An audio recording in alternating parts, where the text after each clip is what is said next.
ont encore cette excuse qui est « Oui, mais alors pourquoi il y a autant de maladies sur Terre? Pourquoi il y a des enfants qui naissent handicapés? Ils n'ont rien fait de mal, rien demandé à personne, et ils naissent handicapés. Pourquoi il y a des aveugles, etc. C'est injuste ?» Eh bien, mes frères et sœurs, voici les réponses. Voici pourquoi il y a des handicaps et maladies. Voici pourquoi il y a des handicaps et maladies. Voici pourquoi il y a des handicaps et maladies.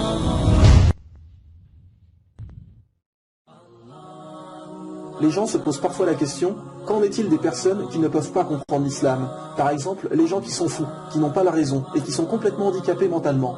Ils n'y sont pour rien s'ils n'ont pas la raison et donc s'ils ne peuvent pas apprendre l'islam. Alors pour commencer, il faut rappeler que tout le temps, à chaque instant, chaque être humain a deux anges qui le suivent sans arrêt et qui notent tous ses actes. L'un à sa gauche, l'autre à sa droite. L'un des deux anges note le bien et l'autre le mal sur des livres. Et ce sont ces livres qui au jour du jugement feront rentrer la personne au paradis ou en enfer. Si le livre des bonnes actions est le plus lourd, la personne ira au paradis. Et si c'est l'inverse, celle-ci ira en enfer. Mais sachez bien que les deux anges notent chaque fait et geste, chaque parole, tout dans les moindres détails. Coran, chapitre 43, verset 80, ou bien escompte-t-il que nous n'entendons pas leurs secrets ni leurs délibérations, mais si nos anges prennent note auprès d'eux. Ou bien Coran, chapitre 50, versets 17 et 18, quand les deux recueillants assis à droite et à gauche recueillent, il ne prononce pas une parole sans avoir auprès de lui un observateur prêt à l'inscrire. Maintenant, il faut savoir qu'il y a trois cas où les anges ne notent pas. Ils ne notent pas les actes de la personne. Le premier cas est quand une personne dort. Là, les anges s'arrêtent de noter car la personne n'est plus consciente de ce qu'elle fait. Si par exemple vous parlez dans votre sommeil et dites une insulte, vous n'y êtes pour rien. Donc bien évidemment, les anges ne notent pas. Le deuxième cas est pour les enfants jusqu'à l'âge de la maturité.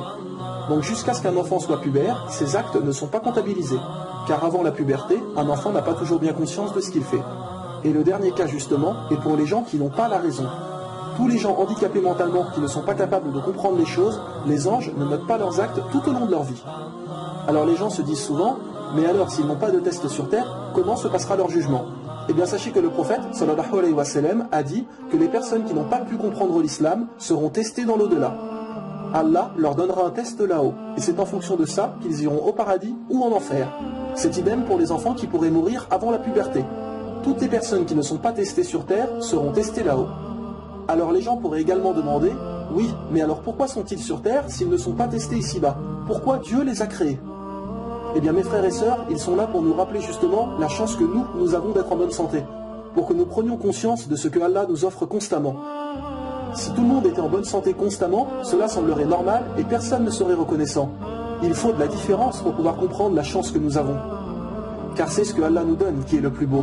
Regardez, malgré tous les désirs que nous voulons, belle voiture, belle maison, etc. Lorsqu'on est malade, couché au lit avec 42 fièvres, on se fiche de tout. La seule chose qui nous importe sur le moment, c'est de guérir.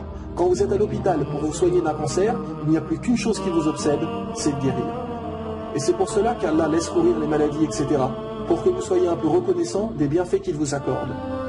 Il y a 86 400 secondes dans une journée. En utilisez-vous au moins une pour remercier Allah d'être en bonne santé? Mes frères et sœurs, on ne doit pas faire des invocations que quand tout va mal. Et quand tout va bien, on oublie notre Créateur. La vraie foi, c'est de penser à Allah et de le remercier aussi quand tout va bien. Mais malheureusement, beaucoup de gens l'oublient. Saviez-vous également que les maladies font perdre des péchés aux musulmans? Il y a par exemple certains péchés qui ne s'effacent uniquement que par la fièvre. Quand Allah veut vous effacer des péchés, il va peut-être vous faire tomber malade. Allah préfère bien évidemment nous punir ici-bas que dans l'au-delà. Car croyez-moi, la punition de l'au-delà sera bien pire. Tomber malade, mes frères et sœurs, est bien souvent une miséricorde d'Allah pour nous effacer nos péchés. Car il vaut vraiment mieux expier les péchés ici-bas que dans l'au-delà. Très souvent, beaucoup de musulmans se rassurent quand ils sont malades, car ils se disent qu'Allah leur efface des péchés.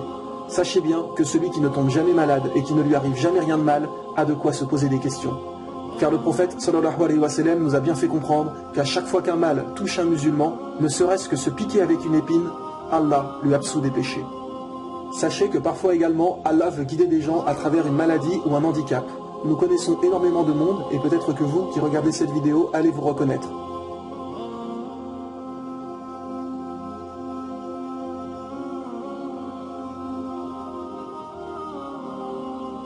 Par exemple, il y a un homme qui suite à un accident de voiture est devenu handicapé avec de gros problèmes respiratoires et cette personne avant son accident n'était pas vraiment dans la pratique religieuse et à présent, suite à son accident, il ne loupe presque aucune prière à la mosquée.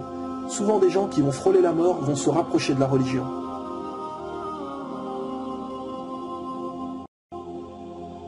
En réalité, mes frères et sœurs, en y réfléchissant sérieusement, eh bien, être handicapé est souvent bien préférable que d'être en bonne santé.